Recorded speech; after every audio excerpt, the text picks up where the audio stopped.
अगर बैंकों का निजीकरण हो जाएगा तो ये 10 लाख रोजगार क्या होगा। ये हड़ताल बैंक कर्मियों का नहीं है, ये आम पब्लिक का हड़ताल है। ये भारत के जनसाधारण लोगों के लिए, देश के लोगों के लिए हड़ताल में है। नमस्कार, आप देख रहे हैं लाइव सिटीज़ और आपके साथ मैं हूं Wasim Khan.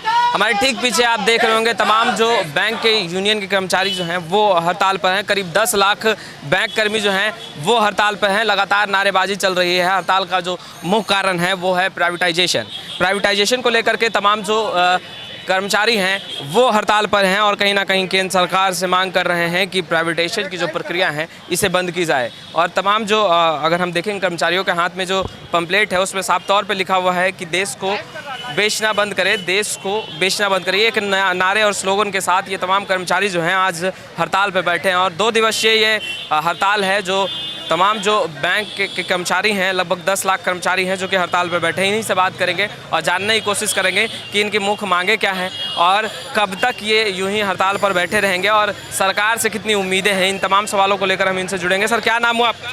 Sanjay Kumar Singh, convener United forum of bank unions. क्या मांगे? ये बैंकों के निजीकरण की जो भारत सरकार की साजिश है उसके विरोध में हम लोग हड़ताल करने जा रहे हैं। एक्चुअली संसद सत्र में वित्त मंत्री द्वारा ये लाया गया कि 2 बैंकों का निजीकरण किया जाएगा, उसी का हम लोग विरोध कर रहे हैं कि राष्ट्रीयकृत बैंकों का कैरेक्टर को बर्बाद मत किया जाए। ये बैंक कर्मी अपने लिए हड़ताल पर नहीं है, ये भारत के जनसाधारण लोगों के लिए, देश के लोगों के लिए हड़ताल में है। बैंकों में 10 लाख रोजगार है। अगर बैंकों का निजीकरण हो जाएगा तो ये 10 लाख रोजगार क्या होगा, या भविष्य में जो हमारे युवा आ रहे हैं उसका रोजगार का क्या होगा।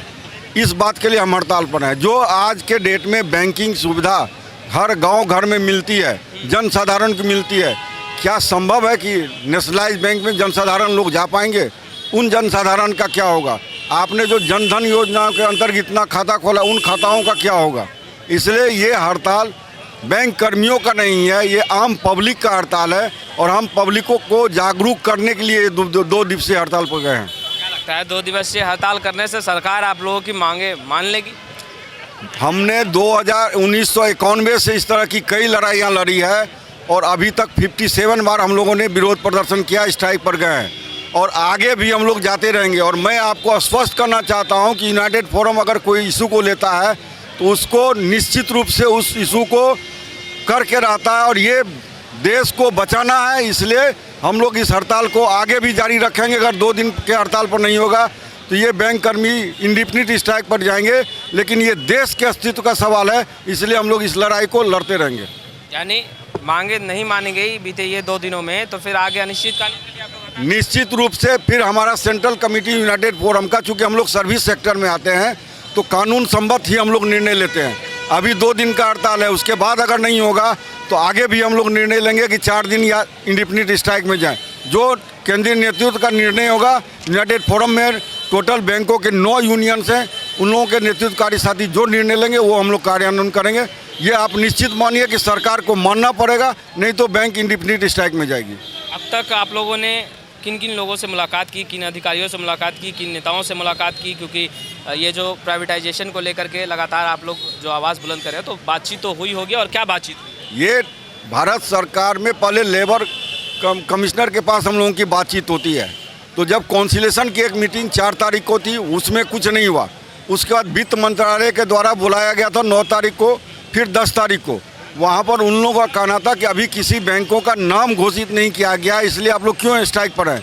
हम लोग कहते हैं हम लोग सैद्धांतिक स्ट्राइक में हैं कि जो निजीकरण देश के अर्थव्यवस्था के सुधार के लिए, जनसाधारण के लिए है, उसका हम, अगर आप ये घोषणा कर दिए हैं तो हम इसका विरोध करते हैं। और जब प्राइम मिनिस्टर, ये फाइनेंस डिपार्टमेंट से कोई आश्वासन नहीं मिला तब हम लोग स्ट्राइक पर चले हैं।